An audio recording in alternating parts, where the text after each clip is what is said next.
second semester would start the beginning of February. I think we'd started taking finals, I think, maybe, the end of last week of May or early June. I mean, commencement wasn't until the middle of June in those days, being Mother's Day. So it was a bit nippy, as you know, we were trudging. And I recall there was snow on the ground, but it wasn't snowing. But no, that was that's about all we remember, other than, but of course, given the fact that we did not have brand new houses there were always projects within the house that needed to be worked on, and that's when a lot of them would get done. Well, part of the spirit of this first pledge class, I think, in addition to Jerry's comment to me, was they were working on some things and painting things, and the actors that were there, and 4 or 5 of us, we were dead tired. And it turned out they were doing this on purpose, making us stay up. As their kind of strike down. It's kind of rolling though. Yeah. Quit, darn it. Now, I do have to add that, our, 3 of the 4 members of, our first intramural trophy that we won my freshman year, we won in bowling, of all things. And of course, in those days, there was a bowling alley where the little giant room is now. And it was the 3 freshmen and Tom Burns, who was a sophomore. And Bill Ray and Jack Halber and I were the freshmen. And we were pretty mouthy, and that was right before the freshmen sing. And the word was told that the various and sundry fraternities were going to get us. But somehow we all survived. How many of you know about the freshman sing? I mean, does that exist in any way? It still I exists. brought the little handout. I remember doing it, but I never had any sense. But, I don't know, some big guy from the Phi Game came up purposely to me, and he was going to irritate me. He pulled out a big cigar. He was going to blow smoke in my face. He lit his lighter. I'm going, from the hills up.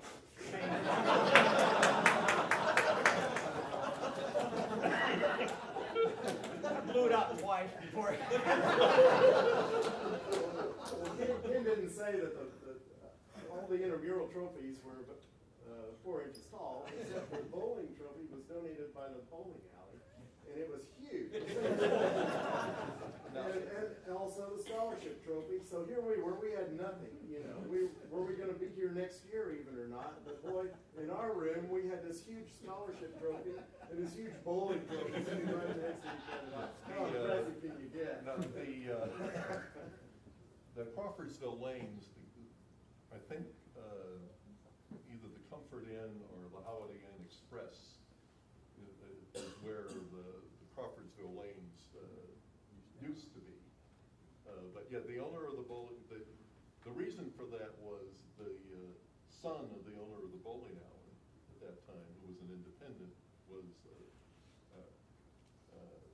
of course bowled for the independents, and he was hoping to win it.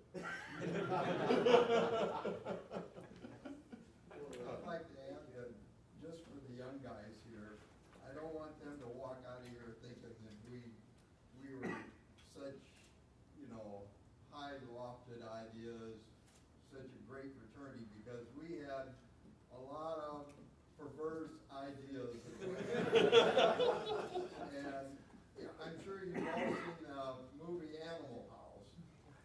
That was us. I mean, we had names like Flounder, we had all that kind of stuff. And to point out one thing that sticks in my mind, Tom Burns kind of was always hard on the pledge class. He was a year ahead of us.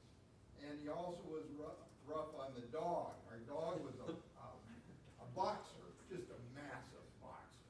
And he, every once in a while, burned this dog with a cigarette. This guy, every once in a while, go off the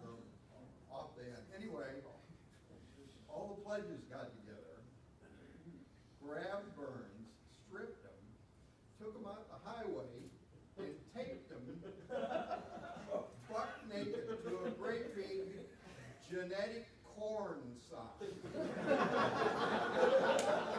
mean, we had our good ideas. I was describing all-campus activities to some female friends, and getting into the pots and the freshmen chasing the sophomores, and so one of the ladies said, "Now, when you were a sophomore, did you do that? Did you chase those freshmen down?" And I said, "No, I really didn't get involved with that sort of thing, except for special events." Like bullfights and sings and stuff. Sneaking around and trying to put all that soap into the Phi Gam's Fiji party. Did you succeed at that? Or Let me open up the questions if there's anybody who's got a question. We're running up on our next event here, but seriously, I mean, if anybody's got a question they want to pose, then can. Can you explain like how the bullfight was set up? How long did it last? I'm sorry? How long did the bullfight last? There would be Three minutes. three 3-minute charges. The sophomores would circle, lock arms around the base of the pole, and the freshmen would be on the outside They would throwing charge. The pole was greased.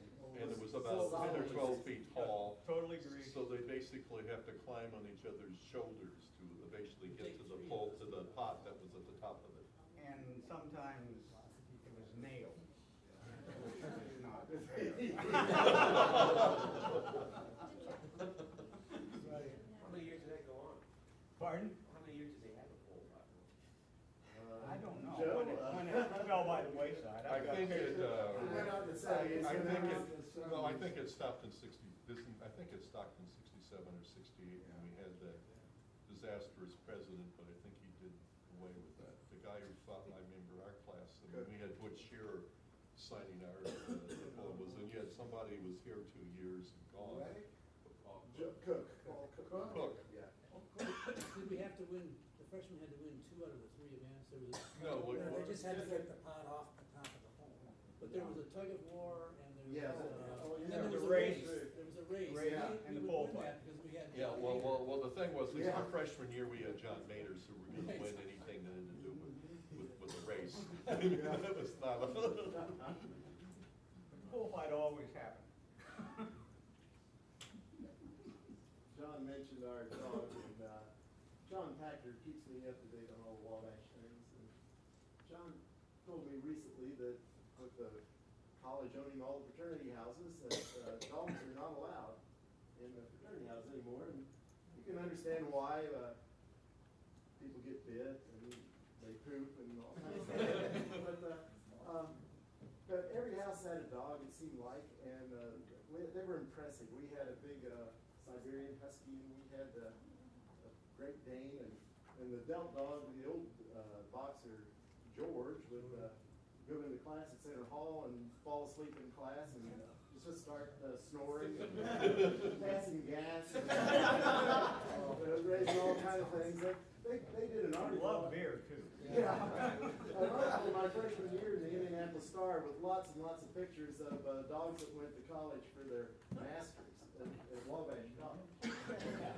So, I mean, I heard that one of the reasons that dogs got banned, besides the liability concern, was that instead of like a fraternity having a dog, there would be, in some places, various and sundry other members would be, instead of having a dog in the fraternity house, you'd have multiple ones.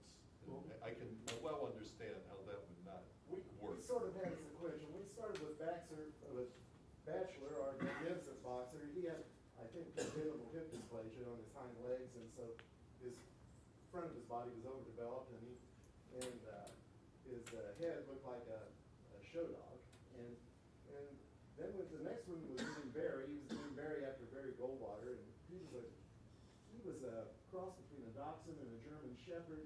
I think that little guy slipped up on her while she was asleep. But, then Barry was replaced by our patron Greek god Apollo. And Apollo was a Springer Spaniel that, if I remember correctly, that had some post-traumatic stress disorder that we adopted. And Apollo was afraid of his own shadow, but we loved him anyway. But they can't have dogs now, but everything was loose back then. They alluded to how we loved to have parties, and always these theme parties, because we wanted to put social into the social fraternity around here and really get established. And one year they had a farmer's party. And for the couple that came with the best costume was awarded a prize, and the prize was a pig that weighed over 100 pounds. And this wasn't any pet pot-bellied pig, this was just a pig.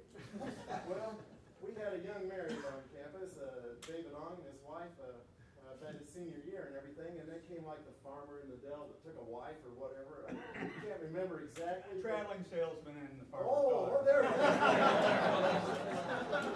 Well, of course, they won the costume prize, and they were presented. My wife was a pig. quite attractive.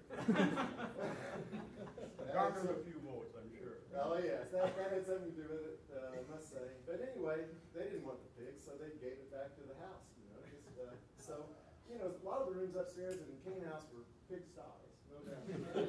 But down in the basement, we had a pig pen. And one of the pledge duties was taking care of that pig, and we had that pig for a few weeks. And one day, it was a nice sunny day, and he was tied up to a tree outside of Kane house, right next door to the president's house.